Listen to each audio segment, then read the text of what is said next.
The Savage Nation contains adult language, adult content, psychological nudity. Listener discretion is advised.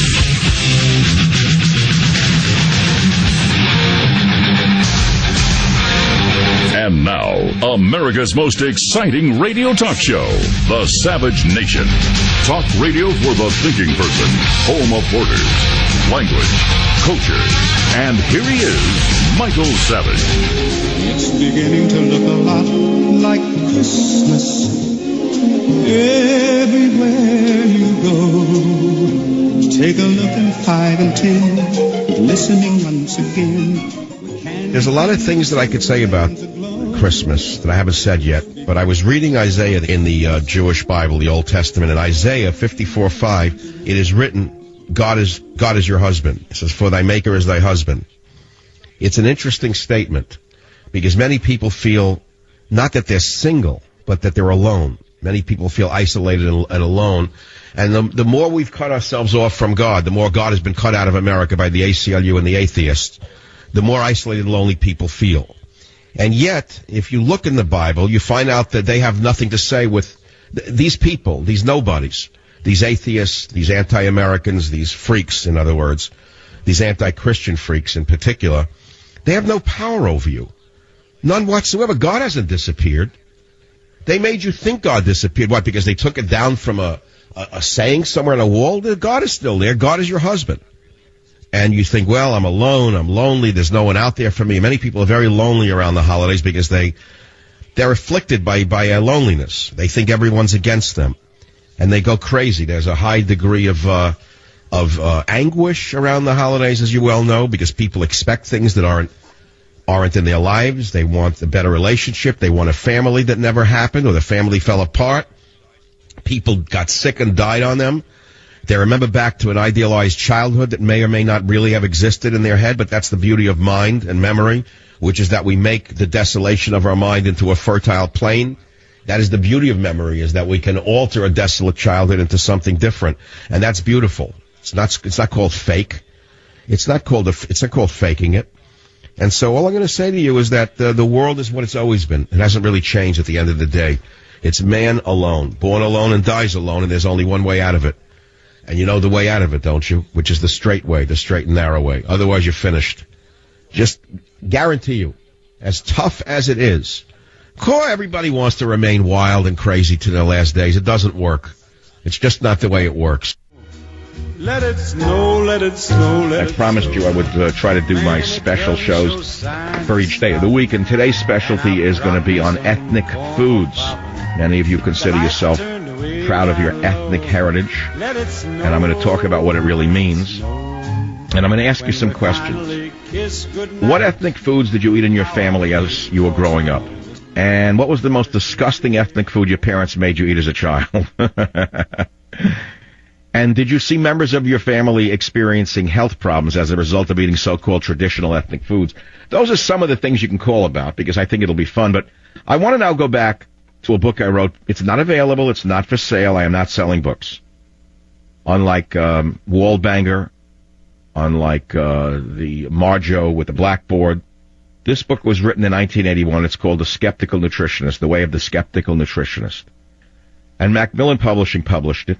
It's a little-known book. I may reproduce it, actually, because it's so ahead of its time. On page 6, I talk about food fascism. Did you know that even when I was a nutritionist, I was already into this? Here's what I wrote. The bookstores are lined with correct diets for the unmet masses. Social engineers, having arranged our personal lives from sexual behavior to dying, have been aided in applying their golden rules to our last frontier food. Food fascism, like other varieties of the social disease, requires lieutenants to proselytize. Not wishing to participate in any form of totalitarianism, I wrote, I intend not to dictate a correct diet for a fictional reader. Now, I wrote this back in the early 80s, so you could see I was already quite political, even though I was in the field of medical, in nutrition and health and whatnot. Now, having said that, I want to go into something else in this book because I think you'll find it very, very interesting. And it's about ethnic foods and the ethnic factor and things like that. And I want to show you how important this is, what happens to people when they shift their diets from their really traditional diets, from their authentic original diets, to some Western-style diet, what happens to them. I'm going to give you an example, and it's found on page 30 of The Way of the Skeptical Nutritionist. Again, it's not available for sale. Maybe you could find it used. You know that some of my used books are selling for hundreds of dollars? I was shocked. I went on Amazon, and my book, Healing Children Naturally, in the original version is going up to $140. But anyway, look what I wrote. An example of disease states that can be induced. Okay, let's start from the top. Are you worried about diabetes? Has your doctor told you it's related to diet and exercise? Or just put you on a little pill? Listen to one paragraph. An example of disease states that can be induced as a result of severe and dramatic dietary changes can be found amongst the Yemenite Jewish people. For example, the Kurds and Yemenites who came to Israel had rates of diabetes as low as the Eskimos of Iceland and Greenland, 0.3 per thousand. Both groups lived in an isolated geographical situation with little contact with Western lifestyle, including diets. Soon after settling in areas where Western habits and diets prevail, a sharp rise in the prevalence of diabetes is noted. This is held up by a study done by A.M. Cohen in 1958, who compared the rates of occurrence in 4 Jewish ethnic groups in Israel based on the father's place of birth. These were Sephardic, Ashkenazi, Yemenite, and Kurdish communities.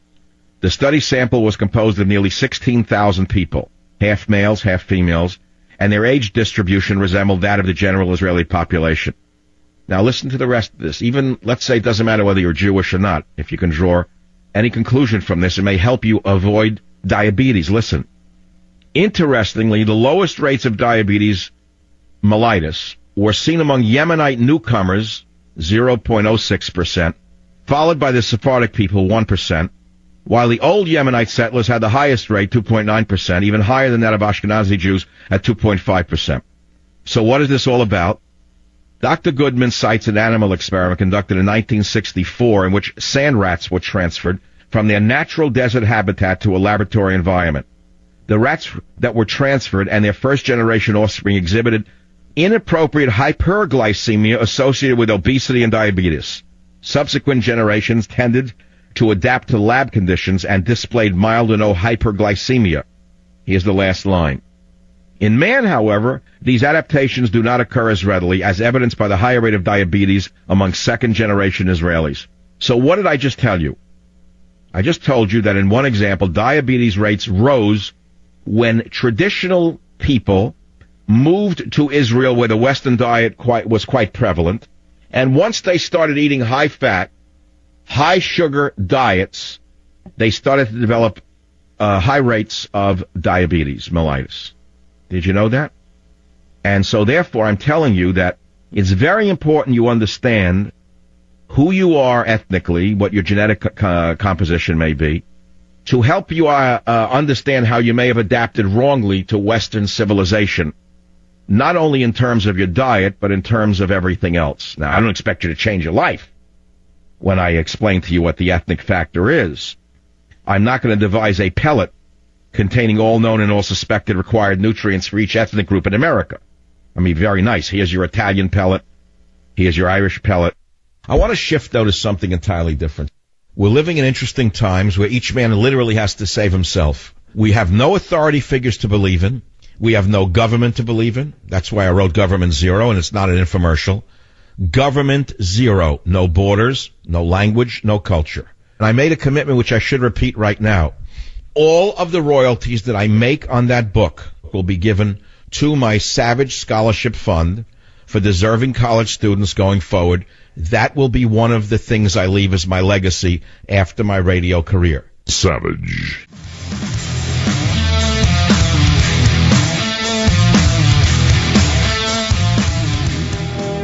The Bible's a very complicated book. It's not just about resisting temptation. There are a lot of prohibitions in the Bible, particularly for religious Jews who can't eat certain foods. Certain kosher foods you can eat, non-kosher food you can't eat, certain animals you can eat, certain animals you can't eat. It's extremely complicated. I don't know if you people know it. The average person, if they're at all religious, tries to follow the 10 Commandments, which unto itself is very hard when you consider what's in there. The Orthodox Jew has to follow 313 commandments or 330 some odd commandments. Who can do all of that? Who can remember all of that? And so you look at the religion of Islam. And the Muslim has many of the same prohibitions as the Orthodox Jew does, so I'll make it simple. For example, the Orthodox Jew won't eat pork or pig, and the Muslim won't eat pork or pig. Why? Because if you look at Leviticus 11, there's a whole list of foods animals you can eat and animals you can't eat. I can't read every one of them, but it runs for 2 pages. Can you believe it? These are the living things which you may eat among all the beasts that are on the earth. Whatsoever parteth the hoof, and is wholly cloven-footed, and cheweth the cud, you can eat. Nevertheless, these you should not eat, of them that only chew the cud, or of them that only part the hoof. The camel you can't eat, because he cheweth the cud, and but parteth not the hoof. He is unclean unto you. Now, why would the ancient Israelites be told not to eat the camel? Well, would you eat your Chevy Tahoe? It was transportation. I mean, you could argue that the rules were written some ways to avoid eating your transportation if you wanted to be sarcastic. But it gets more complicated because the next one says, and the rock badger you can't eat because he cheweth the cud, but parteth not the hoof. He is unclean unto you. So what's the prohibition on a rock badger? What do they care about a rock badger to keep it alive? Then it says you can't even eat a rabbit. Why couldn't the ancient Jew eat the rabbit? It says, and the hare, because she cheweth the cud, but parteth not the hoof. She is unclean unto you. Well, the Italians eat the hare, and the swine, because he parteth the hoof and is cloven-footed, but cheweth not the cud, he is unclean to you. Of their flesh you should not eat, and their carcasses you should not touch. They are unclean unto you. Then what about in the fish in the water? Jews can't eat shrimp. Jews can't eat, you wouldn't know that, of course, going to a smorgasbord in Florida. Jews can't eat shrimp or lobster. Go tell them that down in Boca Raton. These may eat all that are in the waters whatsoever has fins and scales in the seas and in the rivers you can eat. But all have not fins and scales in the seas and in the rivers and all the swarm in the waters and of all the living creatures that are in the waters. They are a detestable thing unto you. And they shall be a detestable thing unto you. Shall not eat of their flesh. And their carcasses you shall have in detestation. Whatever has no fins nor scales in the waters, that is a detestable thing unto you. Right? And what about in the air? And these you shall have in detestation among the fowls. They shall not be eaten. They are a detestable thing. The great vulture, so you can't eat vulture. The bearded vulture. The osprey, the kite, the falcon, the raven, the ostrich, the nighthawk, the seamew, the hawk, the little owl, and the cormorant, and the great owl, and the horned owl, and the pelican, and the carrion vulture, and the stork, and the heron, and the hoopoo, and the bat. You can't eat them. I don't know why. What about creatures that crawl on the ground? All winged, swarming things that go upon all fours are a detestable thing unto you. And they list the ones you can eat. But listen to what you can eat. You don't even know this. Attention, Orthodox Jews. Even these of them you may eat, the locust after its kinds, and the bald locust, and the cricket, and the grasshopper. So you're allowed to actually have a grasshopper stew if you're a Jewish person. Or if you really want to go into the Bible, you can have a little locust dessert, a little locust ice cream. Why? Well, it's very interesting because when I studied nutrition, I found out that not only were these great famine foods, grasshoppers are very high in protein, incidentally. The poor Africans, after living in drought, sometimes they have nothing to eat but the locust and the grasshopper, and it keeps them alive. It's a very high source of protein. But all winged swarming things which have 4 feet are a detestable thing unto you. And they go in to the whole deal. You can't eat carrion. You right? And whatsoever goes on its paws among all beasts that go on all fours, that they are unclean unto you. Whoso touch their carcass shall be unclean unto them. And he that beareth the carcass of them shall wash his clothes. Blah, blah, blah. So you go on to the whole thing. I'm not going to read all of it. It's very interesting stuff. It's long. It's long stuff. And then it gets down to the swarming thing. You can't eat them. You cannot eat liberals because it says, whatsoever goeth upon the belly, and whatsoever goeth upon all fours, and whatsoever hath many feet, even all swarming things that swarm upon the earth, them ye shall not eat. So you can't eat any liberals, I'm sorry, for they are a detestable thing. You shall not make yourself detestable with any swarming thing that swarmeth, neither shall you make. So you see what I'm getting at? It's very complicated. This is the law of the beast and of the fowl and of every living creature that moveth in the waters and of every creature that swarmeth upon the earth, to make a difference between the unclean and the clean, and between the living thing that may be eaten and the living thing that may not be eaten. Let's close the book, and now let's use common sense. Because I've talked about this with people for years. So you say, well, you can understand why the ancients wouldn't eat pig because they saw they were a dirty animal. The pig rolled in mud. The pig ate fecal matter, and they said it's ugly, disgusting, blah, blah, blah. So they didn't eat the pig. Then there was no refrigeration. There was no preservation. And they probably saw that some people who ate pig, the heathens, would get sick and die of trichinosis. So they said, don't eat the pig. All right, so you understand that one. That's commonsensical. But what about all the other animals? What sense does it make not to eat all of these other animals, whether it be a snake when you're starving to death, which, by the way, you can eat snake meat and live quite well on it. Why would that be in there? Who would have written that? Is that the word of God, or is that the word of man? And so if it's only the word of man, then what? The whole Bible is only the word of man? The ancient Israelites, you could argue, were simply trying to hoodwink the dummies in order to keep them under control because they were a proud people and a stiff-necked people and didn't listen to anybody. So he said, hey, man, I saw a bush burn over there, and God came down. He's going to punish you unless...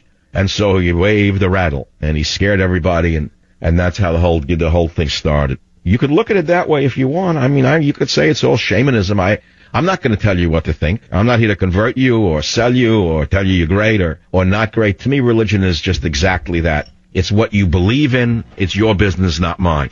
But take a look at what's going on the earth right now with radical Muslims who don't see the world that way. These fanatics would burn down every library on earth because they would take us back to the 8th century when they burnt the Alexandria Library when they invaded Egypt. And they burnt all the books in the Alexandria Library because to them, there was only one book on earth, and that was the Quran. So they wiped out all of the learning that had been advanced in Egypt. These are the dangerous winds that we are facing on the earth today. Some of us know it. Some of us don't know it. Educated Muslims know it better than you know it. You understand what I'm saying to you? Don't assume they don't know what threats there are. The king of Saudi Arabia knows it. He knows very well he is threatened by these fanatics who would burn his kingdom to the ground if they could, which is why the kingdom of Saudi Arabia, right now, the leaders are shaking in their tents, praying to God that Israel does the work that they should be doing against Iran. Savage.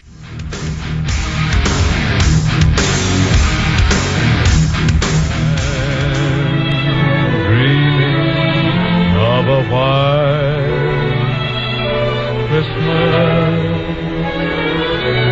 just like the ones I used to know. Where the So I'm reading the paper, the electronic paper. Italy's new dining experience, high security. Rome. Diners are flocking to what we call the most exclusive restaurant in Italy. One located inside a top security prison where the chefs and waiters are mafiosi, robbers and murderers. Serenaded by Bruno, a pianist doing life of murder, the clientele eat inside a deconsecrated chapel set behind the 60-foot-high... Why would they deconsecrate a chapel? Anyway, set behind the 60-foot-high walls of the daunting 500-year-old Fortezza Medicea at Volterra near Pisa. Under the watchful eye of armed prison guards, a 20-strong team of chefs, kitchen hands, and waiters nightly serve 120 diners who all have undergone strict security checks. Tables are booked weeks in advance. Prison director Maria Grazia Giampiccolo said the inmates have developed a flair for their cooking. He said, I feel haute cuisine in a place like this prepares the inmates for when they are eventually released. The guests enjoy their meals, and although the security seems at first very daunting and imposing, they get over it quite quickly and forget about the guards. The mafia may be in charge, but there is no horse's head on this menu. Instead, a smart, mainly middle-aged crowd tucks into a vegetarian signature menu cooked up by head chef Egidio, serving life for murder and competitively priced at $33. The restaurant opened 2 months ago and has proved so popular that Italy's prison department is thinking of trying it in other prisons. I got to laugh for a minute because this can only happen in Italy, where food is life. Now, if you went to a prison in America and you had the criminals in this country cooking, can you imagine what you wind up eating? Jell-O. You'd eat Jell-O and candy bars. That would be their idea of haute cuisine. It's not Italy. Securing a table is as tricky as getting past the sternest maitre d'. Diners are thoroughly vetted by the blah, blah, blah. But there's no danger of the meal being disrupted by the annoying chirp of cell phones. You hear this? They have to be handed in. Oh, I'd love to eat in this joint. Along with handbags, and I would like to eat here. If only I could go to a restaurant where some idiot moron from hell didn't talk on a phone. Blah, blah, blah, I'm so important. And yeah, I'm going to Zurich. Yeah, I just got back from Atlanta. Yeah, I spoke to... Yeah, blah, blah, blah, blah, blah. I feel like pouring coffee into their cell phone. Why do they let them even talk? It's one of the reasons I go to restaurants. I can't listen to people. I'm going to talk business. So when I'm through working, I don't want to listen to chatter. But most people have jobs where they can't talk. So what they do is they have a glass of wine already for $6. Blah, blah, blah, blah, blah. Shoot their mouth. I give them 2 glasses of wine. They don't shut up. Then you get hit with a bad perfume on top of it all that wafts over and you got a double migraine and there's no point in eating there. Give me this prison. It sounds like a good place to go. Handbag, and the diners go through something. In the kitchen, Egidio, a burly 50-year-old from Taranto, and suddenly it reigns over his team of 6 chefs. He screams, "The pasta is boiling over. More salt, less garlic. Keep stirring the pasta sauce," he shouts. 17 years into his sentence, he is thinking of going into the restaurant business when they finally let him out. Like any Italian, I take my food very, very seriously. I like to be sure the diners are satisfied. And they don't just enjoy the food, but enjoy it with the same passion that I prepare it. He's in for a murder sentence. He's a prisoner in Italy. Maybe we could elect him to office here. He could form an entire sentence. Perhaps unsurprisingly, given his record, diners have been reluctant to criticize.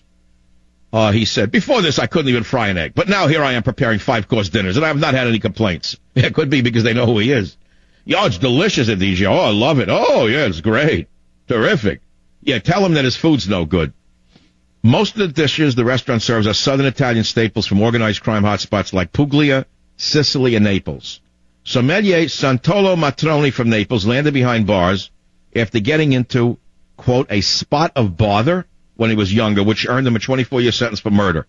He, too, was hoping to use his new skills when he gets out in about 7 years.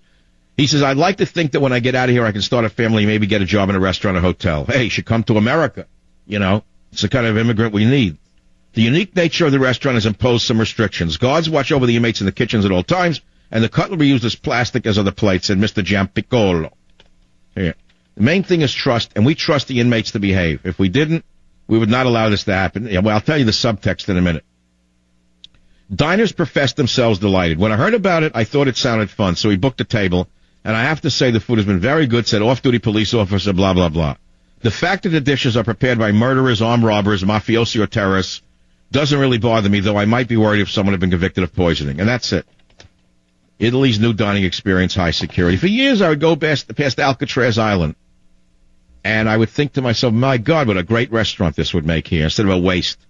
Why don't they just let some restaurant guy open up Alcatraz, and you take a boat to it and eat there? In San Francisco, in fact, they could probably rent out the cells, you know, and then they could be running the movie They Shoot Horses, don't they? It's a light. They play Bobby Darin. What else do we have for him? Of him. Every night I hope Who's this? That's not Bobby Darin. This is Bobby Darin? All right, I don't like it. I'm not into it. Let me hear something that reminds me of a 57 Chevy, 2 4-barrel carburetors, fins. Give me like, I don't know, give me Danny and the Juniors at the Hop. when the record stops spinning, you chill it, so when you're chicken at the hop. All right, turn it off. We're having too much good feelings here on the Savage Nation. I've got to get the angst going in order to keep the audience listening. I got to get them angry, I suppose. But I may not be doing much more of it. I am so beyond anger. I am so beyond rage at the political machine. I am so beyond wanting to change the Democrat or Republican parties that I could care less. I become apathetic at this point. I may change. Don't call me and tell me not to be apathetic. It's the greatest crime. All right, I understand that. I may continue to talk about filet of sole and my dog for a while and the red brick buildings and how I can feel the semen in the brick. I mean S-E-A-M-E-N, the semen in the brick. It was an area where the seamen were waylaid over the years. They go into their bars, get knockout drops. Next thing you know, they'd be put on a ship somewhere. And I could feel this in this area, the Barbary Coast. You walk down these streets, it's filled with like art galleries, antique stores, a lot of lawyers for some reason. Thankfully, most of them went out of business in the last year, and the buildings are vacant. But they were formerly like little hotels for seamen and, prostitutes, dance halls, that kind of thing here in San Francisco from the Gold Rush era. The buildings date to Civil War, post-Civil War period. I've always liked, even when I went to St. Louis, I'd go to the Gas Lamp District. If I went to Seattle 20 years ago, I'd always go to Old Town. I always liked Old Town. Old Town, Old Town. Whatever city I'm in, I go to the Old Town. Why is that?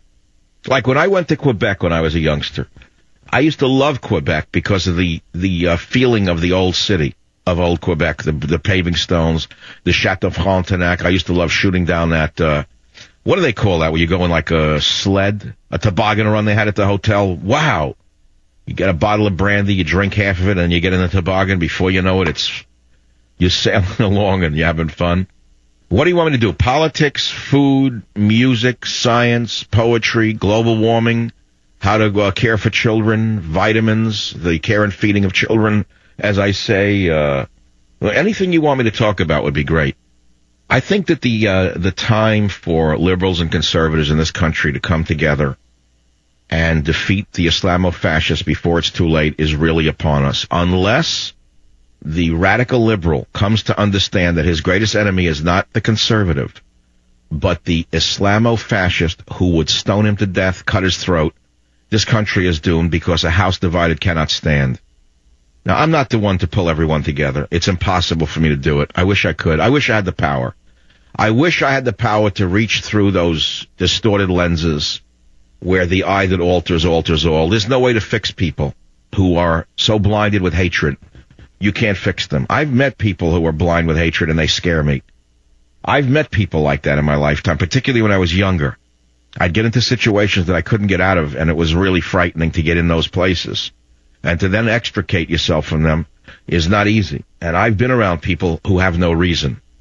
And I don't like people who have no reason. To me, that's a form of human life that's a place I don't want to go to, okay? And I've touched on an awful lot in this show so far. And many of you probably didn't know where I was coming from when I said we're going to do books. But I told you that if we do something that's of interest to me, it will lead back and forth in and out of the news and current events anyway. It's all interrelated. I could read the Bible and show you how the Bible is related to what's going on in the world today. I can show you that in and out and out and in. But again, that's too obvious. That's too hucksterish. And so I'm not going to do it. I don't really want to do the hokum thing. You know, I'm not Marjo. I'm not the Marjo of talk radio. Look up Marjo. It was a very funny movie in its day. You know, the revival tent guy. I don't want to do Marjo. You know, there are people in the business who are very good Marjos. We can talk. I wanted to hear from Fate. That's right. Like if I were driving in a car somewhere in America, let's say I was the man who owned $25 billion worth of gold, and I hate Michael Savage, and I'm tuning in to see if he's putting me down again and wants me arrested. And all of a sudden the guy's talking about fate and this and that. And he reads from the book where he said nothing can stop fate, in other words. Was that true? Can nothing stop fate? How many times has fate turned people's fortunes around? People who thought that they were immune, couldn't be touched. So I gave you an example of a pedestrian example in my family constellation, in my childhood's constellation of what fate has done. We're all touched by fate. Now, I myself, I again don't want to tempt fate, but I myself am not as believing in fate as much as I am in self-determination, truthfully. I truly believe in willpower altering fate. Let me put it to you that way, because if you start to believe that everything is fateful or predestined, well, you may as well, just be a nothing, You may as well just collect the old government check and eat the government cheese, and press D, that's all, and scream about the rich that they owe you something. I have seen in my own life that I had to put a lot of effort into things to move the earth. I don't want to give you the hokey thing, but when I was way down, no matter what I did, I called myself, well, there's so much I want to say. This has opened up so much in my own talking and thinking, I don't even know where to begin. I have recently recollected all of my journals. I'd lost them. I collected all of my writings going back to 1966. I've collected them. And they're all neatly assorted in various boxes. And I don't know whether I'm getting ready to do something or leave the earth. I really don't know why. I'm doing it all. I have a new assistant who broke into a storage shed for me and found them. I thought I had lost a lot of this. Every writing I've ever had that's significant, all my journals and whatnot. So I remember the early days of writing and how my life was altered by fate and by certain events. But I remember I had a friend who really never amounted to anything. I don't particularly like the guy. He's a backstabber. I won't mention him. But I remember him writing that life is you're like a leaf in a stream, he wrote, when we were both trying to be writers. And we're nothing but a leaf in a stream, and we get caught up in the stream, and wherever the stream takes us, that's where we end up as a leaf. That never struck me as the way I wanted to look at my life. It is certainly true that no matter what you do, sometimes things are not going to work out the way you want them. Savage. This evening has Been hoping that you'd drop in. Now he's a true childhood story that I may have told once in 15 years of radio. Barry Schmaltz and his crazy mother Betty Schmaltz and his father Louis Schmaltz. The names have been changed to protect the Schmaltzes. Let's see, how do I begin the story? He was about 15 years old. He was a tall kid. His bedroom, pink carpet, 2-story house, nice house. He's having a fist fight with his father in the bedroom over something his mother said. It ends with him crying and enraged because he knew he could beat the heck out of his father after a few real good punches were thrown. I don't know if you've ever seen a father and son fight. It's actually heartbreaking to see. To me, it was a violation of a very deeply held taboo. Never to strike your father no matter what. Well, I don't know, but that family was crazy from top to bottom. They went at each other with straight rights and blasted each other. And it ended with the kid holding his punches because I think he could have really knocked his father on his butt. He picked up a piggy bank that to me was like, looked like a 25-pound piggy bank that he had, a ceramic one, since I knew him for 10 years. And he was enraged and red-faced and tears running down his eyes. He looked at his father and he smashed the piggy bank on the floor, and all the coins that he had collected since childhood was smashed. And then the father threw him out of the house, and he wound up living in my mother's in our basement for a little while. Now, I don't know this guy anymore, but let me tell you what happened that day. Here's what happened that day. His mother was a would-be, movie star, as many women were in the 50s. They were always trying to be like either, not Marilyn Monroe, but there were some buxom movie, like Jane Mansfield, more like that type.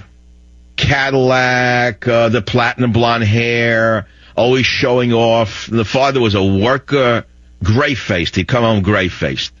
From his job. He owned a little wholesale milk business. So they were a little better off than us somehow. But she had the Cadillac, the Coupe de Ville, pink one. And a whack job, nuts out of her mind. Why? She was always trying to lose weight. She went to some doctor in New Jersey who put her on Benzedrine, or some kind of amphetamines, which gave her a madness, a Benny high. And so she comes home, crazy out of her mind, and she takes a dog chain, and a dog chain, and beats her wrist till it bleeds, just before the father comes in, at dusk, ashen-faced from the day in the milk plant, and she says, Louie, look what your rotten son did to me. Look what he did to my hands. Well, Louie, the father, naturally would be protective of his wife. He runs upstairs and screams to the kid, Barry, what did you do to your mother? And the kid says, I didn't do anything. You liar, you. And that's when they fought. And that's when it happened. That's when the piggy bank. So from the crazy mother, Betty Schmaltz, who turned Louis against Barry. Now, you say drug usage is prevalent today. Let me tell you something. There's plenty of drug usage in those glorious Eisenhower days, but it was sub-rosa drug usage. Half the women were either on Milltown or on Benzedrine for diet.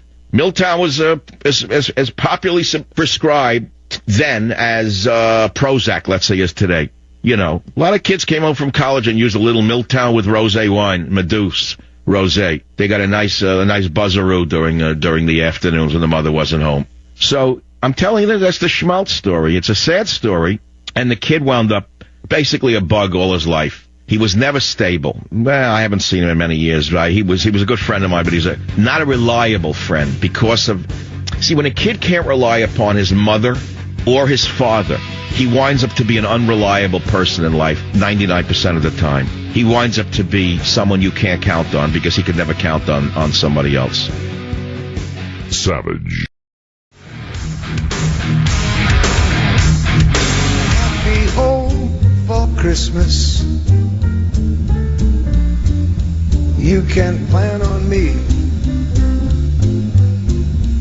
There's some things in there that I don't like, but that's the nature of legislation and compromise. And I think the system worked. That gives me some optimism that next year, on a narrow set of issues, we can get some more work done. I don't know if you know what he just said. I told you he's a psychopath. I told you that he shows all the signs of a psychopathic madman. Now, what do I mean by that? Do you think that a psychopath has to run down the street with a hatchet and hit someone? Do you think a psychopath has to buy a machine gun and shoot up a school? A psychopath can destroy a nation without firing a shot. Do you understand that? Since he is unstoppable, since virtually everything this crazy man has wanted, he has gotten, and you only know the half of it, not even a half of what he's done. He's gotten everything he wanted, virtually every one of his punch list, everything on his punch list of the radical far left agenda has been imposed upon the American people. There's only a few things left. What do you fear this crazy man is going to do before he leaves office? And I want to go back to Mao Zedong for a minute, because I've called this leader of ours Obama. Obama. It fits nicely. It's kind of a nice ring to it. Obama. I used it a few years ago. There's a great biography called The Unknown Story Mao by Yung Chang. This woman was a Red Guard briefly at the age of 14. Now, many of you don't know what a Red Guard is. The thugs in Baltimore and the thugs in Ferguson, the thugs at Yale, who are screaming at white professors, driving them off campus under the guise of white privilege, they are the Red Guards of today. They are Obama's guards. They don't know that. Some of them do know it. The leadership, which is all white, communists out of Chicago, they know who they are. They are the new Red Guards. But they're not wearing little blue suits with red stars, are they? These are the Red Guards. I call them Obama's guards. This one, this author, Yung Chang, was a Red Guard, a real one, at the age of 14. And then she worked as a peasant, as a barefoot doctor. You may remember that phrase from the 1970s. Anyway, she eventually worked her way to England. She obtained a PhD in linguistics in 1982, the first person from the People's Republic of China to receive a doctorate from a British university. She wrote a best-selling book called Wild Swan in 1991. And this is an older book. She knows the true story of Mao Zedong and his communist revolution. She spent 10 years researching this.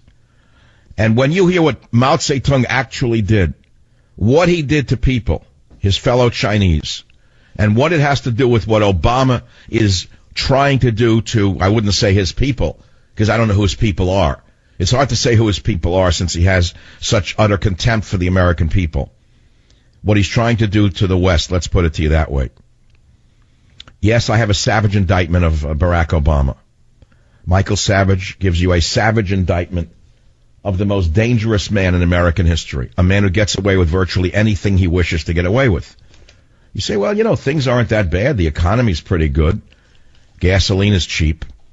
I can go away this vacation. The snow fell up in the mountains. How bad can things be? Well, I don't know. How bad can things be? What do you fear Obama's going to do before he leaves office? I've been warning you for a long time now. Virtually everything I've warned you would happen has happened, and what I haven't warned you will happen, will eventually happen. And I've been telling you that I studied the Communist Cultural Revolution for a long time. During that period, the Red Guards roamed China and destroyed any symbol of a decadent bourgeois culture, including the food dogs that I collect. Because Mao Zedong believed that these food dogs were, in Obama's terms, symbols of unfairness. And so people, Chinese people, ordinary Chinese people who hid from these maniacs, tried to remove and hide these treasures of China's vast cultural heritage. Some even removed ceramic roof tiles on which these lion dogs were mounted to save them from Mao Zedong's rapacious young thugs of political correctness. But Mao named the thugs Red Guards. Does that sound familiar to you? Today, our rogue president's Red Guards are rapidly destroying every vestige of America's cultural heritage. From the schools to universities, young brains are being washed of history and logic. Science is being replaced by rote repetition of big lies. Children are being taught that a better, more fair world is being created, when in fact it is a totalitarian monstrosity. The world of Obama is a world of conformist beliefs, not critical thought. It's a world where centralized authority replaces individualism, where conformity and nihilism trump creativity and faith. It is a world where the Red Guards of America, once independent media and academic establishments, now seek out, remove, and attempt to destroy any symbol of American distinction and greatness. Obama is really great at leading America in the wrong direction. This is a rogue president. And so these are from pages 26 and 27 of Government Zero, which is a very, very important book. And I keep repeating it until you finally understand that I'm not just selling you a book, I'm selling you an idea. An idea that unless enough Americans understand the model that this maniac in the White House is using, the worst is yet to come. The maniac just got a budget that is incomprehensible because there is no Republican Party. It's one and the same. I've told you it's Democrats. I've told you it's Republicans. I've told you this for 21 years. Fine. For a while we were winning. In fact, I would take some credit for having caused some of the upheavals in the last two federal elections. But what good does it do if you don't have a party to represent you? They don't have the will nor the means, so what's the difference? They're all frauds anyway, by and large. The only good ones you never hear from. They were put in the back of the bus right from the beginning by John Boehner and the others. Now, that's why I want to talk about Mao Zedong. Many of you don't know who he was. In fact, there's a revival going on in China right now for this madman. That's hard to believe that the Chinese are that stupid. I thought they were an intelligent people. I thought that once they rid themselves of this hardcore communism, they would never want to go back there, but apparently they're chasing the same dream all over again. This maniac, Mao Zedong, caused the deaths of 38 million people during the greatest famine in history because he imposed his views of agriculture on the Chinese. In all, well over 70 million Chinese died under Mao's rule, and that's during peacetime. But what does it have to do with Obama? Well, you have to look at the man's psychology to see the comparison or the parallel. And that would be a ruthless portrait of Mao Zedong's accumulation of power through the exercise of terror. Now, we don't have an exercise of physical terror in this country quite yet, other than the burning of Baltimore, the killing of police in Ferguson and other cities by his Red Guards. We have, as people, not yet seen his reign of terror. You have to enter the shadowy chambers of Mao Zedong's mind to see where he went. You have to see how evil he was towards women, towards his wives and children. You have to look at what he did to his cohorts, meaning men who fought with him, how he tortured them to death in order to gain power over them. And I can read some of this to you, how he twisted the world, even against other communists, to show how he was really their leader. What he did to them is beyond comprehension, something you could never understand. Unless you understand history itself, you could never understand what he did. Burying enemies alive. For example, Mao Zedong's main party rivals were men we never heard of. Chiang Kuo-tao, you never heard of them. Men back in the 1930s. And so what Mao Zedong did was he sabotaged any competitor, even on the communist side, and then he sent the remainder of their men. He had a very large army, this competitor. Mao sabotaged him during the Long March, and then he sent half the remainder of the other men to its doom in the Northwest Desert, burying the survivors alive. Did you know that Mao Zedong welcomed the Japanese invasion of China as a way to destroy Shanghai Czech? I'm trying to give you a thumbnail sketch of what happens when a person is insane and attains power. An insane genius like Hitler, an insane genius like Stalin, an insane genius like Mao Zedong. These are very important models for you to understand in order to understand the insane genius that's running the United States of America off the rails. Now, many of you are limited in your thinking, so when I talk about Obama and Mao Zedong, you think I'm making a direct comparison. It's because your minds are limited. I'm trying to show you a bigger picture.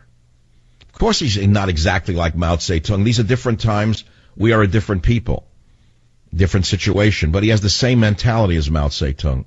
But if you look at the overall picture of Mao Zedong, and you look at the overall picture of Barack Obama, who is still a very young man, and then you understand that power corrupts, and absolute power corrupts absolutely, and that this maniac has absolute power. Not quite. He almost has absolute power. You have to ask yourself, what would this lunatic do, given his hatred for the American people and America itself? What might he do if he gains any more power, since there's no opposition to this man? It's unlimited in what he might do. That's what I'm trying to warn you. So how do I tie this all together? I started by talking about Obama, the madman, Mao Zedong, the madman. Power corrupts, absolute power corrupts, absolutely. I showed you in black and white what the liberal agenda is doing to our arts in this country. And I'm trying to tie it together for you, and then I'm asking you a simple question, which is, what do you fear Obama's going to do before he leaves office, if he leaves office? Since the man is unstoppable, why should he leave office? If the man can get away with anything, why should he not just extend his term in office and nullify the elections of 2016 based on some national emergency which he creates? He could easily create a national emergency, couldn't he? Lincoln did it. Didn't his hero Abraham Lincoln suspend habeas corpus? Abraham Lincoln was a fascist dictator. I've told you that before. You may glorify him and make him into something he wasn't. Do it at your own risk. Lincoln was a fascist dictator. I have spent hours researching the dictatorship of Abraham Lincoln, and I try to put it into Government Zero, but it fell on many people's on deaf ears, because their minds are made up. They're not flexible. They're not open. And the reason I mention Abraham Lincoln is because he's one of Obama's role models. If Lincoln could suspend habeas corpus, if Lincoln can arrest journalists, what's to stop the maniac from doing it? What's to stop the snake from suspending elections for only 90 days, for example? For example, the maniac can orchestrate a terrorist attack. They could do that overnight. Can't? Well, they just did one in Southern California. There's every reason to believe the government knew these people would go off. Every reason in the world. They claim they weren't monitoring that Muslim maniac's social media postings. Bull. They monitored every last one of them. They knew she was a jihadist. They're just covering it up. They knew who he and her were. Maybe they didn't know exactly the where and when, but they knew they were going to perform an act of terror, and they did so. So what is to prevent a huge event from occurring just before the election, so Obama can declare a national emergency and suspend the elections temporarily only for 90 days? This is how he would do it. He would say we're going to have to suspend elections for only 90 days because a part of the power grid went out and we can't count the votes. So for the safety and sake of America and Americans, and your national security is our most important product. We have Mr. Clapper here to the right. We have my national security team, my great national security team around me. There's Mr. Clapper. Here's Jay Johnson. This wonderful, superb list of individuals are making certain that an attack like this never happens again. We're going to get to the bottom of it. We're going to study it. We're going to have a blue ribbon commission to make sure this never happens again. In the interim, we're going to suspend your vote just for 90 days until we can get that grid back up to count those votes. I'm Barack Hussein Obama, and I approve of this message. Have a nice day. Michelle and I are going off to Vail. We'll take a nice ski vacation while the votes are being counted. You say, okay, it's a fantasy. You've had a lot of fun. It's a fantasy, is it? I'll be right back. Savage. It's beginning to look a lot like Christmas everywhere. You get what's going on? I mean, there's a revolt going on in the country. You have a revolutionary administration. But the problem for most people is they can't put the pieces together. You have a Marxist revolutionary in the White House. You say, that's impossible. He has not taken over the means of production. He has not taken over the means of distribution. Well, you're right. In a limited sense, you are correct. But you're wrong in the bigger sense. Because those were the means of controlling a population in Russia in 1915, 16, 17. Was production and distribution. But now it's 100 years later and we're living in the United States of America. So on another front of what's going on in front of your eyes under Obama in Government Zero, I want to read you a news story. I'll bring it down home, baby. We'll do a 1960s bring it all down home, baby. Obama's liberal agenda gets federally funded ride through the arts. Came out today. Washington Times. Taxpayers will be forking over $27 million in 2016 for federally funded arts projects, which include a performance by a San Francisco drag queen, art installations with climate change themes, and theater plays that showcase food stamps, Obama's immigration amnesty, lesbianism, and gun rights opposition. The so-called National Endowment for the Arts, which is nothing but a slush fund for the left-wing fanatics, gives out taxpayer money for so-called artistic endeavors across the nation. and they just announced their latest grants for fiscal 2016. People could not believe these grants, but then they are in some cases, in Nancy Pelosi's backyard, a woman who supports leather parades where people parade nakedly and beat each other up with whips. And so the grants include $10,000 for the world premiere of Cocked, a play about a pair of lesbians whose anti-gun attitudes are challenged when a relative comes to visit in Chicago. $30,000 to support a miniseries in San Francisco, Pelosi's backyard, entitled Gender in Transition by a drag queen. $35,000 for affordable housing and sustainable communities for San Francisco artists. That's an arts grant. $20,000 to support a series of public art presentations on the theme of climate change in Minneapolis. $30,000 to support the continuing development and production of Ping Chung Company's Kaleidoscope, Further Adventures in Pre- and Post-Racial America. And the so-called artists, who are nothing but government propagandists, develop a multidisciplinary work that is inspired, they say, in part by the killings of Trayvon Martin and Michael Brown. You following the drift of what I'm saying to you? The NEA, it's not about wasteful government spending. It's part of Obama's agenda, which is to pervert all of our culture. Remember I say borders, language, culture? Now do you understand the culture side of it? This is not just about wasteful government spending. This is about perverting our culture completely, to take over the means of production and distribution to control the population. He's controlling the population by taking over the media, by taking over every aspect, every avenue of the government, every aspect of the media. He owns it all. He owns it all. He owns Zuckerberg, lock, stock, and barrel. Savage.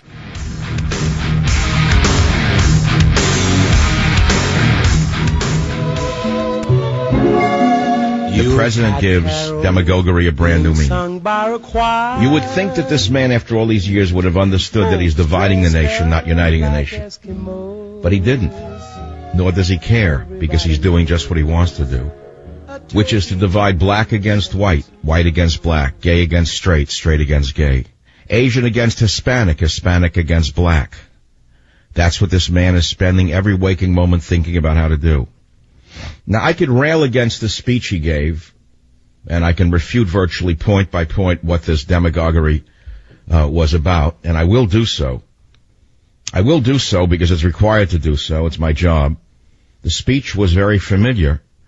I had heard speeches like this, and I've read of speeches like this in literature, the literature of the Soviet Union, the literature of Animal Farm, written by George Orwell. It's classic Soviet propaganda enacted on the backs of African Americans. This is the truth. You have to understand what I'm saying to you. He's not the only one to engage in this, but we'll play many of these speeches, and I'll explain to you why they agitate me. Now, I didn't listen to the speeches, just as the great president didn't listen to Netanyahu's address, so we're told, but he read the transcript. Well, I didn't listen to this speech, but I have the transcript, and I have the speech for you to listen to. And before we get into this new low point in the American presidency, this new range of demagoguery, I want to tell you something that's very important. Many of you have listened to Michael Savage for 20 years, know that this show is not a straight line show, know that it's not straightly one way or the other, that I use intuition, I use other parts of my being in my show, ranging from mere storytelling to dreams and such like that. Well, I had two of the most profound dreams in my life, and I don't know if they're related to Obama's new low in demagoguery, but I'm going to tell you about them. The first one I will call the White Owl. I was on a trail, you see, in the woods with my son and another person, because I used to walk him in the woods a lot when he was a kid. And as I walk now in the woods of my later years, I came upon a woman who I thought was walking a dog on a very long leash. It was like a 30-foot lead. And I stopped for a moment because I didn't recognize the breed. And as the breed turned, I saw it was a white owl with one eye, and one eye hollowed out. And I said to the woman, "Do you often go to this place in the woods?" She said, "Yes, we will know each other." The next scene was of Michael Savage lecturing in a small seminar room somewhere in a private facility on the meaning of rain. And then I gave a seminar to another small group on hunger. And I said, most of you understand by now that you could eat the most expensive meal in New York City, the most expensive meal in Los Angeles, and not enjoy one bite of your meal because you're hungry. And I said, I'm going to teach you today how to truly be hungry, which is to experience hunger so you can taste your food again. Now comes the most important part of the dream. The next dream was of a black woman in a black van. It was an older van. She was a middle-aged, heavy-set woman, and around her were a group of black teenagers, and she was speaking to them quietly. And here's what this black woman said in my dream, this white man's dream. Here's what this black woman said. She said, America is a deep country, and you must find forgiveness in yourselves in order to find the deepness in this nation. Let me repeat it for you because it's what I had prayed to God the first black president would be teaching America. But he's not teaching forgiveness. He's teaching division. He's teaching hatred. He's teaching envy. He's teaching the antithesis of his alleged Christian beliefs. You know, we hear all the time he's not a Muslim, he's a Christian. Doesn't matter what his religion is, he's not practicing either one. He is not practicing either religion. He is practicing the religion of a demagogue. The black woman in the black van, speaking to the black teens in my dream, said to these teens, America is a deep nation. You must find forgiveness in yourselves to find the deepness of this great nation. She was a healer. The show is called The White Owl. The show is about forgiveness and Obama's inability to offer forgiveness. Not for wrongs he's experienced, by the way. He was a spoiled white kid with a black father. Then he decided to become a downtrodden black man who he himself had experienced racism when he never did. See, he grew up in Honolulu, which is a multi-ethnic place where there's almost no racial discrimination except against whites, perhaps. And he had no experiences of racism, and yet he wraps himself in all the rhetoric of those who did. And I said to you, I saw the white owl. But if you'd like to hear something even more strange, just join me in this thought for 1 minute. I'm telling you these dreams are real. I'm telling you I had these dreams. I'm sharing these dreams with you for a reason. Because my soul spirit came to me in my dream. Those of you who are intuitive, those of you who are artists, those of you who deal in other dimensions, those of you who know that there's another dimension other than the two-dimensional world in which we live, and the two-dimensional world in which we talk about all day long, which is the world of politics, which is really a one-dimensional world of cardboard men and women. There's another world, or many worlds. Do you understand what I'm saying to you? And I'm reaching across these worlds to you, my listener, to try to understand that the only thing that can save this nation, is spiritual. We have a void of spirituality in this nation that is not only hollowing us out, but destroying us entirely from top to bottom. And only by reaching within ourselves for our own spiritual center, whatever your religion may be, or whatever your spiritual orientation may be, only by reaching into that realm or to that realm of yourself can you survive in this void created by Barack Obama, perhaps the most evil man to have ever invaded the White House. And I will use that word again. He is evil through and through because he knows better. He's a very, very bright man. In fact, he's a genius. He's a genius at dividing people. He's a genius at dismantling the greatest nation the world has ever seen. He's a genius at not tackling the worst barbarians to hit the planet since Genghis Khan and getting away with saying he's at war. He's a genius at dismantling our military. He's a genius at dismantling our economy by keeping interest rates at zero so the government can borrow without, let us say, increasing the debt beyond the comprehensible increase in debt. You see, if interest rates were even 2%, the debt would be skyrocketing to a point where it would be, wow, look what he's doing. But by having Grandma Yellen keep the interest rates at zero, he can borrow trillions to keep the government afloat. And then the interest rate is sort of maintained at only about $2 trillion or whatever it may be. God knows what the man is doing to us. You'll soon need a wheelbarrow filled with paper currency to buy a loaf of bread if this is not stopped.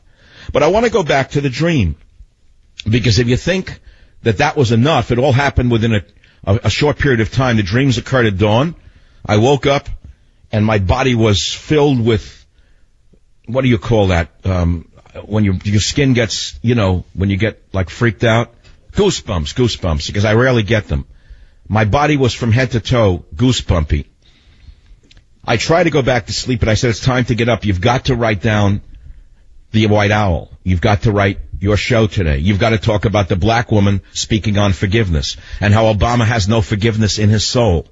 Not a scintilla of forgiveness. In fact, if you analyze what's wrong with this man and his presidency, it's exactly what Michael Savage has just diagnosed.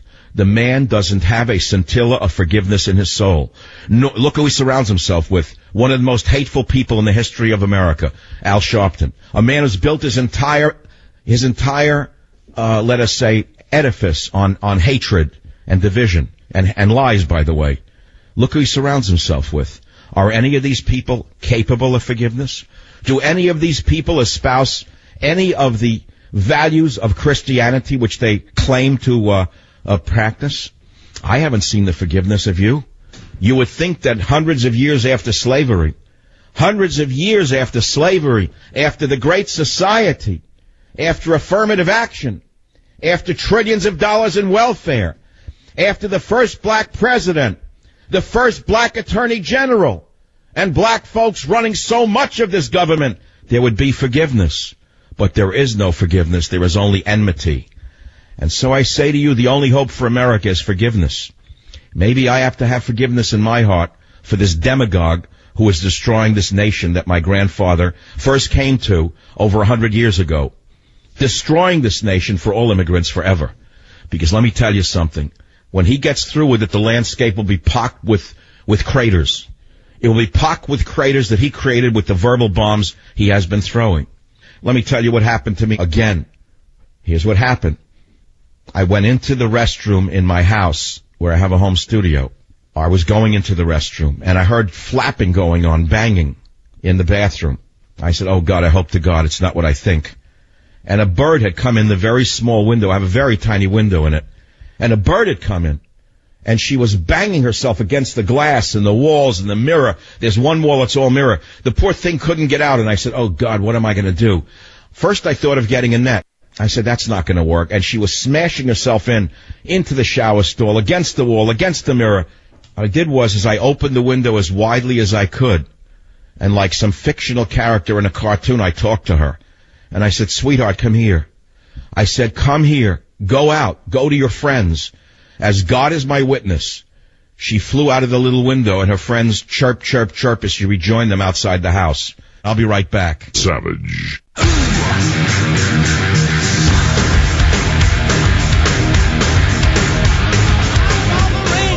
You know you're the mastermind. Run, Rudolph. Randolph ain't you. Look at our history. We are Lewis and Clark and Sacagawea, pioneers who braved the unfamiliar, followed by a stampede of farmers and miners and entrepreneurs and hucksters. That's our spirit. That's who we are.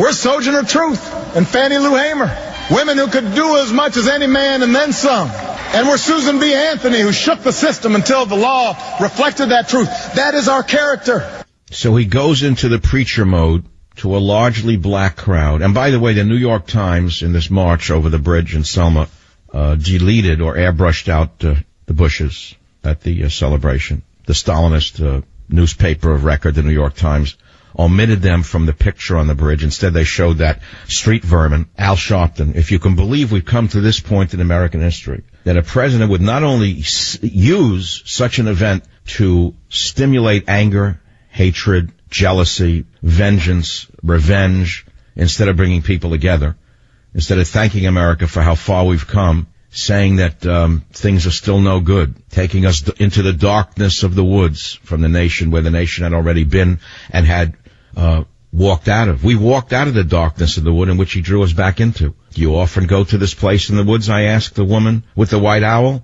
And she said, yes, we will know each other. And then I saw the black woman in a dream in a black van, a middle-aged woman who was talking to black teens who had come around her truck. She represented the wisdom of her time. And this woman said America is a deep country, and she said it with respect. And you must find forgiveness in yourselves, she said to the teenagers, to find the deepness of this great nation. And the boys in my dream had bandanas on, and they could have gone either way. They could have gone on to become gangbangers and troublemakers and cop killers, or they could have taken off their hood outfits and joined our great society and contributed to it. And take a look at what Obama does with that nasty piece of work, Eric Holder. That nasty piece of work, Eric Holder, who has tried to crucify white policemen for not having gotten killed. That's what he's saying to them. Not enough of you have died. See, if more of you had died in interactions with thugs of any race, why then there'd be no charges against you. But that's what we have today, and we all know it. A new low point was reached in the American presidency with his demagoguery. It gives a new meaning to the word demagogue. And we're talking about attempts at forgiveness, because unless we the people learn to forgive this man for his insanities and his divisiveness, he'll drag us all down into his world, and we can't allow him to take us there. He'll leave the nation with bomb craters in the hearts of all men, is what he will do. He is the divider in chief, and it's because of one thing. It came to me in the dream. I figured out why Obama is so hateful. It's because he lacks forgiveness, and he seethes in resentment. He is not a practicing Christian. He may think he's a Christian. I don't care what he is, but he's not practicing Christianity, which is why there is a controversy about what his religion is and why he continuously expresses resentment.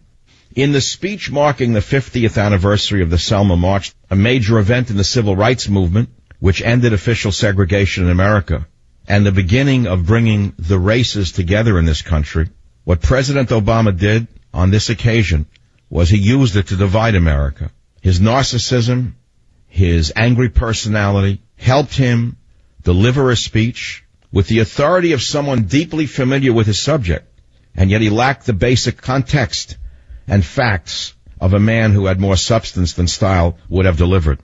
In the prepared speech written by his sorority, he said, "We're the slaves who built the White House and the economy of the South." Now, you can dismiss this as setting the tone for how far African Americans have come in this nation because of the ideas expressed in the Declaration of Independence and the Constitution. But we know this president and his record of past statements, and we know what he really meant. He was telling the world that this country was built on the backs of slaves and that we owe black people a debt. Now, there are facts about having built the White House. And you know what those facts are, don't you? The manual labor provided by the slaves was horrible, and they were not doing it voluntarily, and they were not being compensated for it, and we're not trying to say that they were. But Obama omits to say that there was an architect, there were engineers, there was management, there was capital investment for the raw materials that also went into building the White House.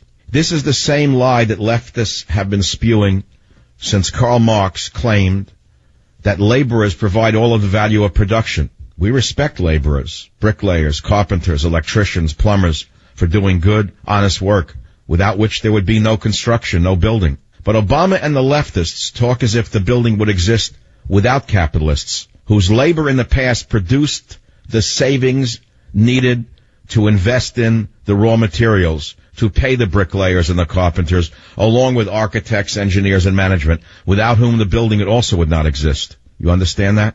We're living in interesting times where each man literally has to save himself. We have no authority figures to believe in. We have no government to believe in. That's why I wrote Government Zero, and it's not an infomercial.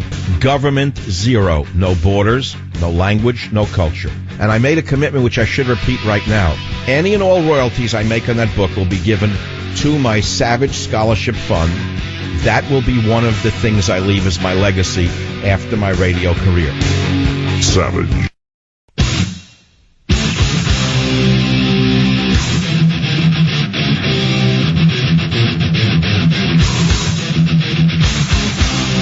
Warning. The Savage Nation contains adult language, adult content, psychological nudity. Listener discretion is advised.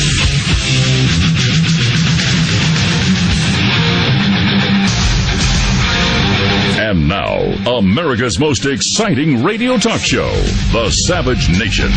Talk radio for the thinking person, home of borders, language, culture. And here he is, Michael Savage. Christmas without you. I'll be so blue just thinking. Now, here's a very sensitive topic, and it's about inbreeding. Let me start from the top on inbreeding. When I was very young, and I went to get a marriage license, I had to take a blood test. Can you imagine? Can you imagine a racist society that forced you to have a blood test? In New York State, you know why I had to have a blood test? It was called a Wasserman test. There were blood tests. You were not allowed to marry somebody who was your first cousin. Now, why is it that America, when I was a kid, or young rather, didn't permit first cousins to marry? Can you imagine anything as crazy as that? You can't marry a first cousin? Why would a society prohibit first cousins from marrying? Can anyone figure that out? Of course you can. Why would New York State prohibit first cousin marriage when I was young? It doesn't anymore, I don't think. Actually, cousin marriage is legal in New York. I just have the list here. Various states have different laws regarding marriages between first cousins. 25 states prohibit marriages between first cousins. 6 states allow first cousin marriage under certain very restricted circumstances. Now, why is that? Why would a state prohibit first cousin marriage? Because anyone who took elementary biology, I'm talking high school level biology, knows that inbreeding produces problems. It's a very big problem, whether it be amongst stock animals or human beings. Inbreeding produces disease, mental illness, and other problems. Most people know that. Most sane people know that if you marry your sister, meaning if you have incest, you're probably going to produce a defective child. Now, in America, that unto itself is a phrase that would offend Hillary Clinton and all of the progressives. There can be no defective children. By definition, there is no such thing as a defective child. To the psychos on the left, everyone is equal. And of course, we all know they're insane. But I'm talking about inbreeding. I'm talking about inbreeding in any society. Now, inbreeding is well known amongst the historians in ancient Egypt. If you're a pseudo-historian, please hang up and don't listen to the show. If you're another one of those idiots who went to Harvard or Yale, who scream at full professors even though you never belonged on campus to begin with, and you know it. You were ushered in because of reasons other than your brains, and now that you can't keep up, you're screaming at full professors, telling them that they're racist for wanting you to keep up with everyone else.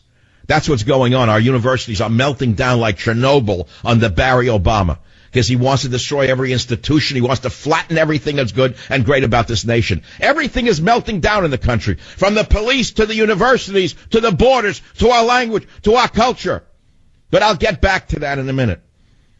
Pseudo-historians don't know what's going on, but I do. The most famous example of inbreeding occurred in ancient Egypt.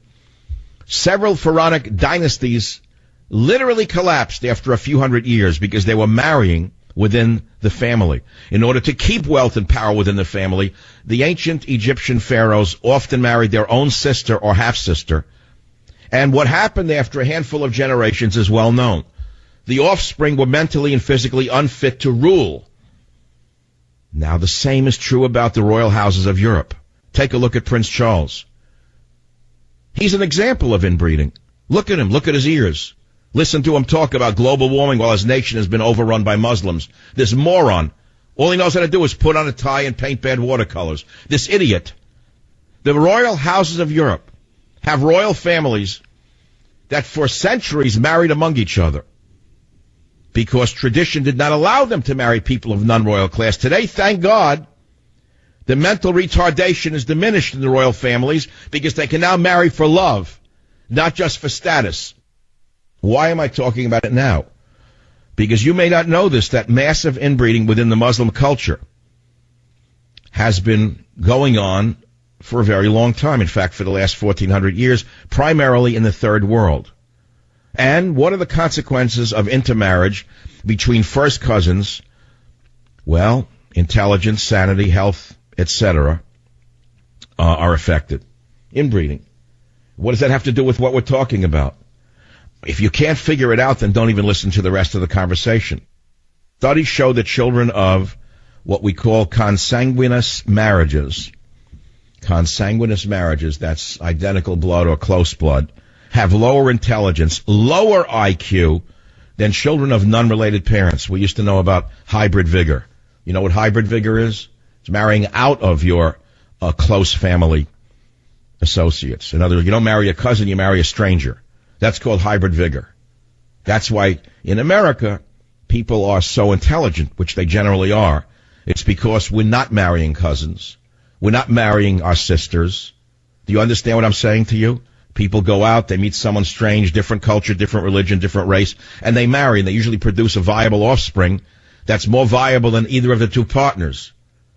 That's what hybrid vigor means in a human being or in another situation. But the Muslim culture, according to studies, still practices inbreeding. Now, I want to backtrack for a minute, talking about immigration. And then you ask yourself, well, should anyone be allowed into a country? Of course. What country says anyone is welcome, except an insane nation? You have to have some sort of selection process, don't you, or not? Every sane nation on earth does have a sane immigration policy, except this one.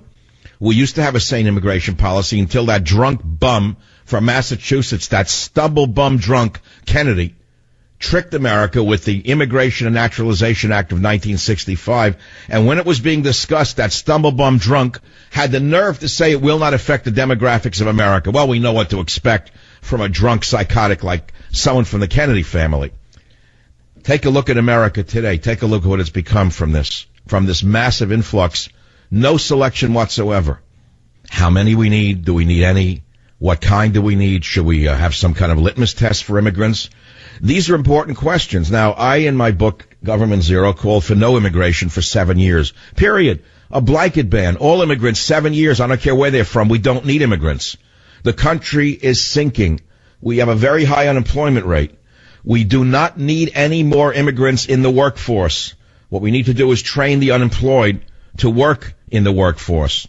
That's number one.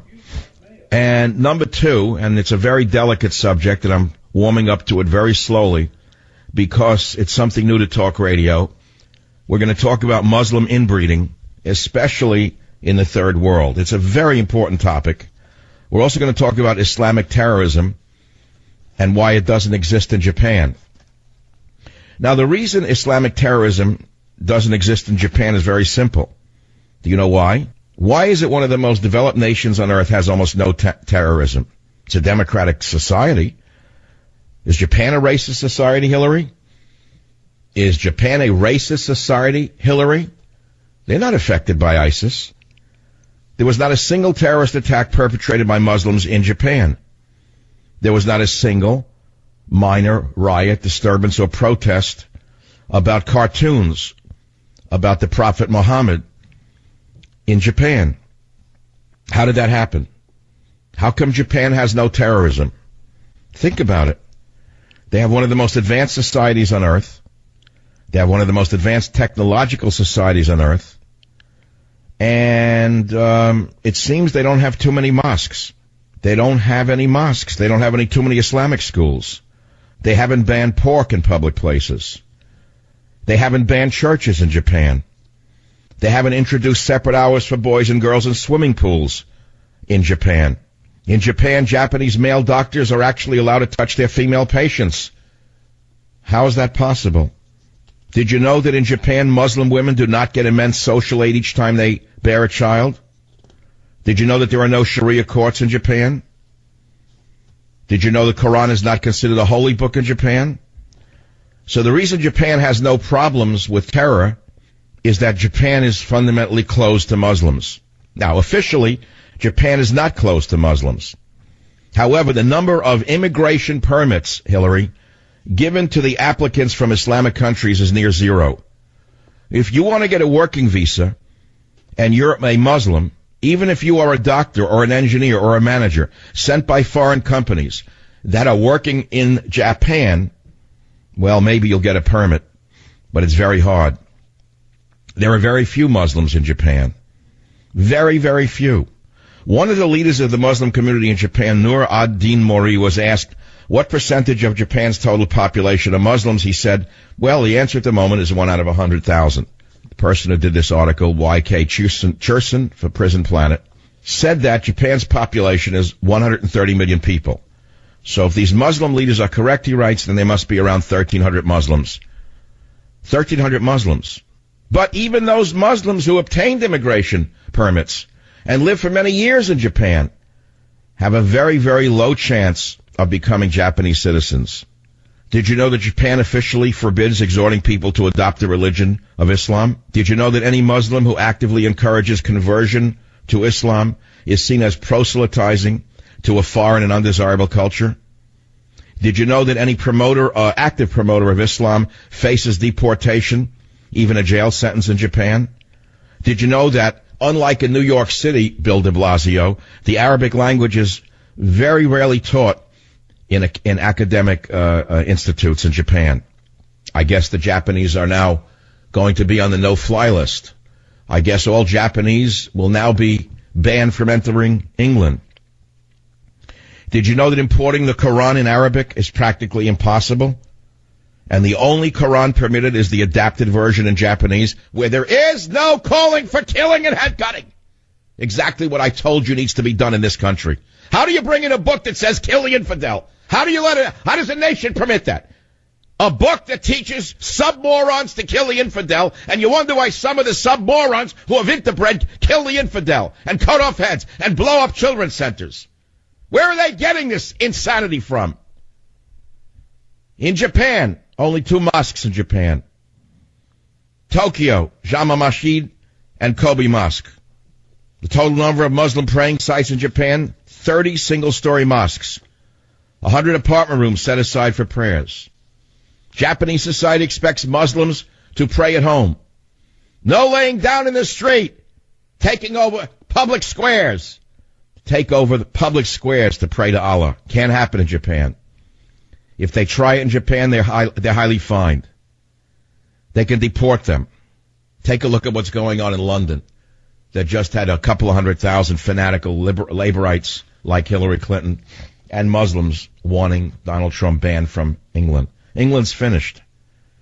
Did you know that Japanese companies seeking foreign workers specifically say they do not want Muslims? Did you know there's not even a trace of Sharia law in Japan? Did you know halal food is almost impossible to find in Japan? You want me to go on? I can go on. You can go on. You can read it for yourself. Read it for yourself. Why there is almost no Islamic terrorism in Japan. The reason is there's no Islamic immigration into Japan. That's number one. There's no catering to Muslims. That's number two. That's why Japan will survive. Number three. Be right back. Savage.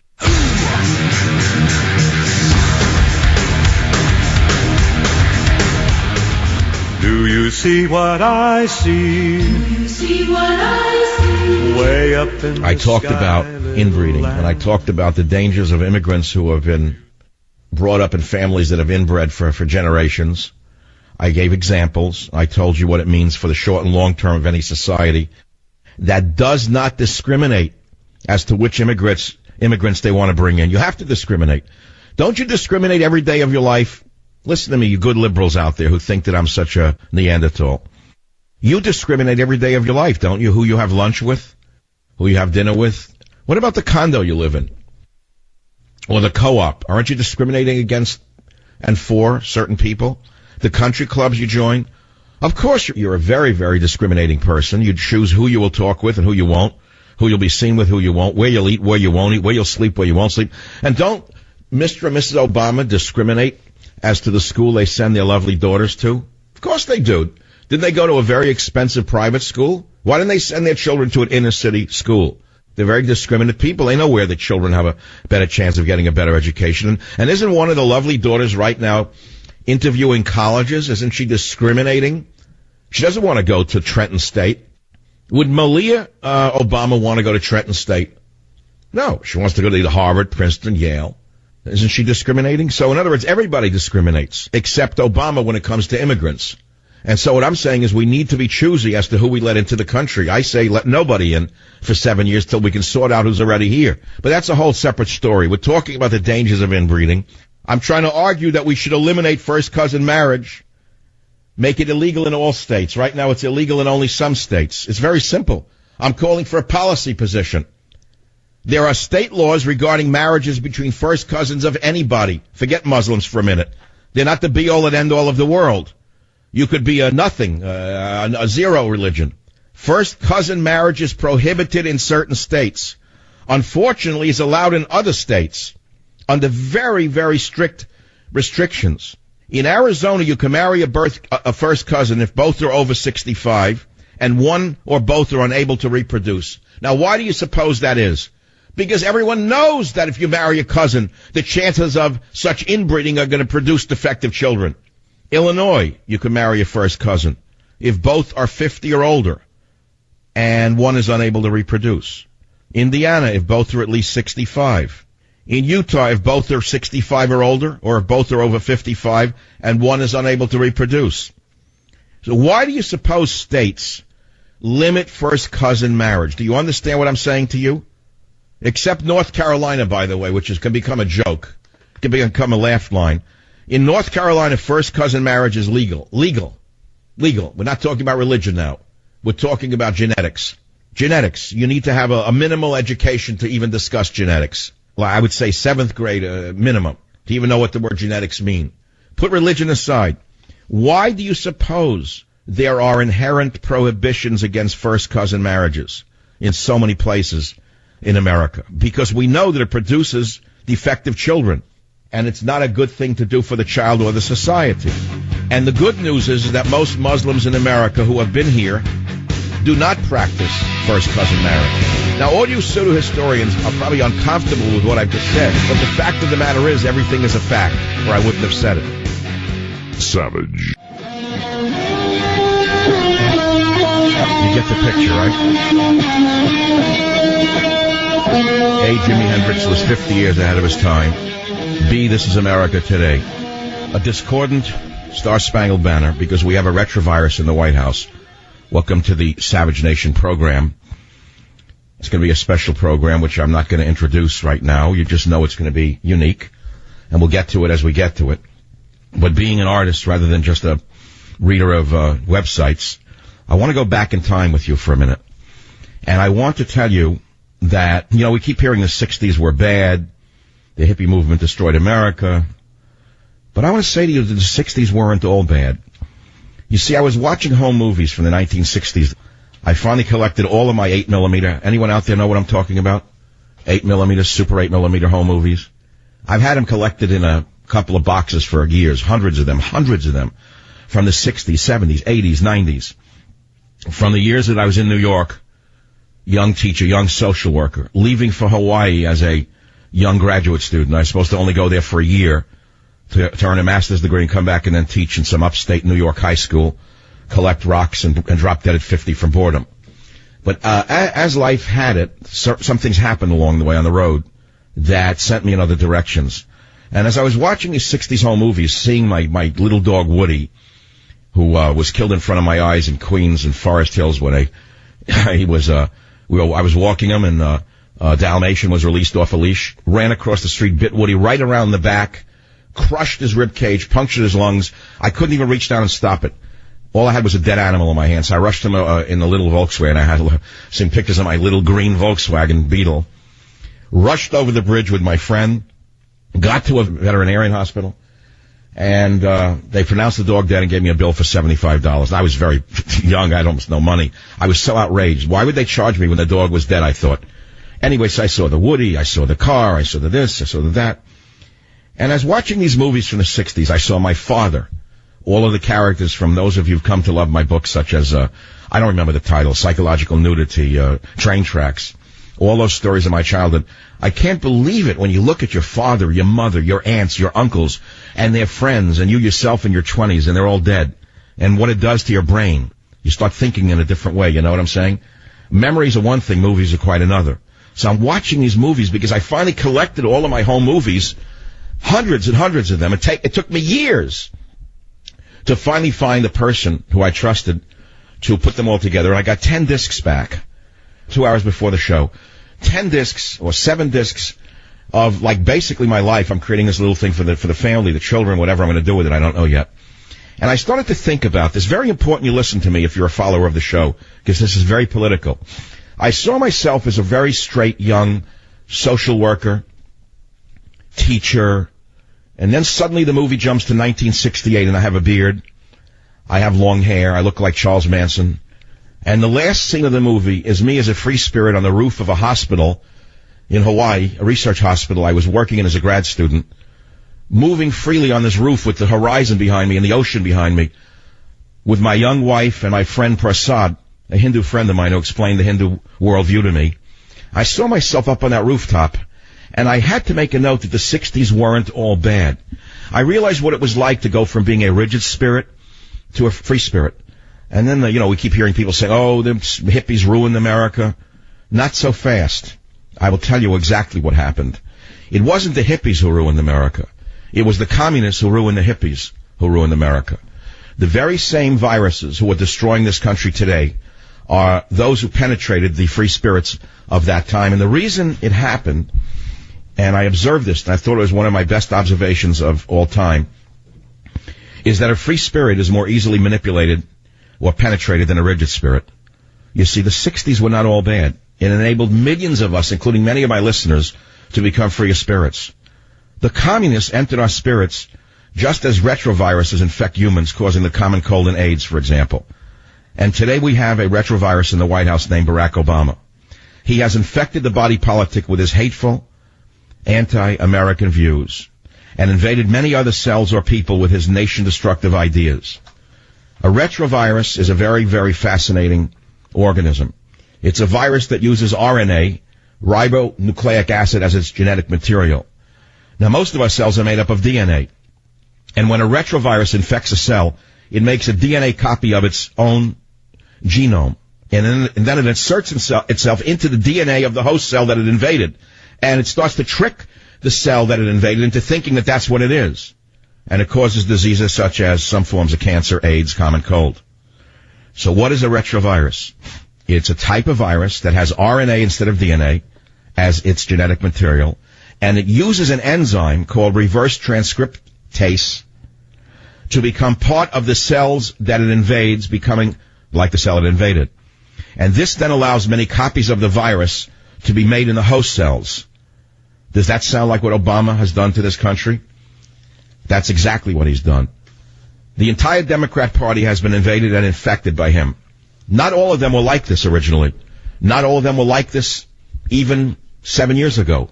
Some of them had a scintilla of patriotism and a scintilla of sanity. Today, the entire Democrat Party has been invaded by the retrovirus called Barack Obama, who has infected them with his worldview that is so crazy, they don't even know what they're doing because they are just like him now. They yak and yak and yak and repeat what he tells them to say to the detriment of the United States. And of course, the same goes for a good portion of the Republican Party. It goes for 99% of the press corps. 99, maybe more percent, are also infected by the retrovirus of liberalism or communism, whichever way you want to put it. But again, I don't want you to lose the theme of my show today because it's not about bashing the retrovirus in the White House. It's too boring to do. Frankly, he's beneath contempt at this point. I don't even want to talk about him. So let me go back to what I was saying and ask you a question. I was watching home movies from the 60s, and I saw how much I had changed when I left New York in 1968 and moved to Hawaii to work for a graduate degree in pharmacology. It was a time of change in America. The anti-war movement was raging while the war in Vietnam was burning on. I was glad to have left all the hatred of the mainland USA and to discover and develop and free my inner self. And as I said to you, the first disc ended with me and my young wife dancing on the rooftop of a research hospital in Honolulu with my Hindu friend Prasad. Looking at the ocean and the eternal horizon in the background represented our new freedom and our new lives. But the 60s are the issue. They were not all bad. It enabled millions of us to become freer spirits. But here is the problem. A free spirit is more easily infected or invaded than a rigid spirit. Do you understand what I'm saying to you? And now I want to open it up to the audience because I'm going to go on with this theme in a minute. And I'm going to ask you, are you a former hippie who became a conservative? And when did you become a conservative and why? What was the moment that opened your eyes to where you were going? You see, the fundamental problem is that many people of the 60s thought that they were free spirits, and they were. They were free spirits. And many of them got stuck. They became like animals that fell into a pit, a tar pit, and they became frozen in time. Espousing 60s philosophy to this minute. to this very minute, stuck repeating the same mantras of the 1960s that were put in their heads by the communists of the 1930s who were running the hippie movement of the 1960s. They never evolved. They don't even understand that they have destroyed their own lives in their own country. They have not been able to evolve. And there are millions of people like that. They're all over Hollywood.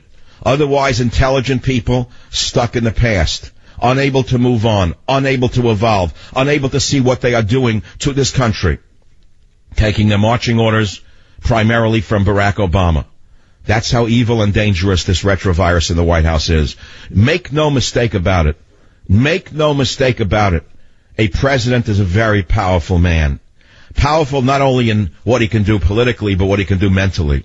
And what this man is doing mentally to America and the world is beyond comprehension. I don't have to list the details. I've done so in one book after another. I don't have to tell you about the insanity of this retrovirus granting the most terroristic state on the nation on the planet, Iran, the right to develop nuclear weapons. It would be like going into an inner city like Baltimore after they burned the city down, and instead of saying, we're going to put you all in jail, instead of doing that, giving them all RPGs and tanks, and then saying they're not going to do any more harm when we give them the RPGs and tanks because they mean well. That's what Obama is doing. Now you have to say, is he crazy? Is the man out of his mind? Or does he know what he's doing? Is he a secret agent of Iran? Is Iran the country that put him in power to begin with? Is Iran that powerful? Do they run this thing of ours called our government media complex so much so that we don't even know it? How would we know how deeply this goes? I'm not that good a novelist. I didn't write The Manchurian Candidate. Richard Condon did, one of the greatest novelists of our time. He wrote some other great movies, some great novels, rather. And one of his best novels was something with a mountain in it. And it was about a man, if I recall, who leads leads a prohibition movement in the 1920s. He's a criminal, a gangster, a member of organized crime. And he sets up hysteria in America against the dangers of alcohol. And he's one of the leaders of the prohibition movement. He stirs up the Christians, and he gets the Christian ladies screaming against alcohol. And before long, the Volstead Act is passed, and alcohol is banned. And he then makes a fortune in organized crime by selling alcohol illegally because the prices go through the roof. That was also written by Richard Condon. And it reminds me very, very much of what games are being played in our country today. Well, I've gone on a little while today on hippies and how the hippie movement was hijacked by the communists. And I happen to know, I know very well, that the reason my audience is different, and you hear it in some of the calls sometimes, is because I have an awful lot of former liberals who awakened to what they were, what they are, what they were doing, and became rather conservative, patriotic, however you want to put it, because they realize what's happening to the country. I have a tremendous audience of people who are politically, they think, on the other side of the aisle, but there's something in my voice, in my delivery, my memories, dreams, and reflections, if you want to put it that way, that resonates with them. And they like me, but they don't like my politics, but they listen anyway. They don't understand where they are politically. They don't understand what happened to them. They don't understand how antiquated their philosophies are. They don't understand how destructive liberalism actually is. They don't understand it. They truly don't understand it. And so I ask you, were you a hippie in the 60s, or I would say 60s, early 70s, who became conservative? When did you become somewhat conservative? I don't even like the word conservative, by the way. I've always rebelled against the word conservative myself. I don't consider myself a conservative, incidentally, at all. I don't like the term. I think it's used in all the wrong ways. I wouldn't even define myself as that. I would say I'm still a free spirit, and I don't want the government telling me what to do, and I don't want you telling me what to do, and I don't want Black Lives Matter telling me what to do, and I don't want anyone telling me what to do or what to think. How's that? Does that work for you? Try to define that. I'll be right back. Savage.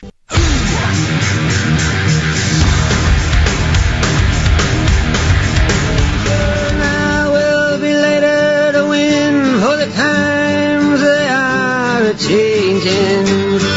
That's our own American prophet, Bob Dylan. one of the greatest poets of all time, frankly, a great musician and a prophet. I don't know who wrote the lyrics. I think that's his song, but nevertheless, boy, was that prophetic. And so now we're dealing with a retrovirus in the White House, and I explained what a retrovirus is, but I didn't finish my discussion of this invader and what it does. Once it invades a healthy cell through a kind of enzyme that tricks the cell, an enzyme called reverse transcriptase, it starts to produce DNA from its own RNA, and it reverses the usual pattern of cell replication. And then the new DNA is incorporated into the host cell. And the host cell that has been invaded does not even know it's been invaded. And it starts to act like the invader. Now here's the bad news about Obama and what he's done to this country and the world. It is very difficult to detect the virus until it has infected the host. But at that point, the infection will persist indefinitely. It's hard to believe, but he's so clever. I don't know what the enzyme is that he used, the equivalent of reverse transcriptase, but he has it. Obama has the equivalent of reverse transcriptase in his abilities. And he's invaded. Cells didn't even know they were being invaded. And now they're actually mimicking his perverted worldview. So many of you think that this can be reversed easily. But this infection that Obama has injected into the body politic may persist indefinitely, and you may have to learn to live with it. You may have to learn to live with an infected political system. He has destroyed it possibly forever. I know many of you think that you can turn it around. Good, keep thinking it, keep working for it. God bless you. But I know a little bit about immunology, and I know a little bit about politics, and when you combine my knowledge of immunology with politics, it's prognosis pretty poor. Old Doc Savage says prognosis is pretty poor, and the evidence is pretty clear. It's evidenced by the Boehner-McConnell infection. They've been infected, haven't they? Haven't most Republicans been infected by Obama's retrovirus? Hasn't he infected them, injected them with his political insanities? Now he wants to bring into this country at least 10,000, maybe 100,000 Muslims from Syria with no vetting. If this is not insanity and impeachable, tell me what is. Immediately impeachable. I don't want to hear about voting anymore. What does that mean? He knows how to manipulate the votes. But an impeachment hearing, although would not succeed, would expose the retrovirus for what he is. And it would stop the spread of the virus. We're living in interesting times where each man literally has to save himself. We have no authority figures to believe in. We have no government to believe in. That's why I wrote Government Zero, and it's not an infomercial. Government Zero. No borders, no language, no culture. The book is on Amazon.com, BarnesandNoble.com, and I made a commitment which I should repeat right now. All of the royalties that I make on that book, and I'll repeat it again, write it down, any and all royalties I make on that book will be given to my Savage Scholarship Fund for deserving college students going forward. That will be one of the things I leave as my legacy after my radio career. Savage.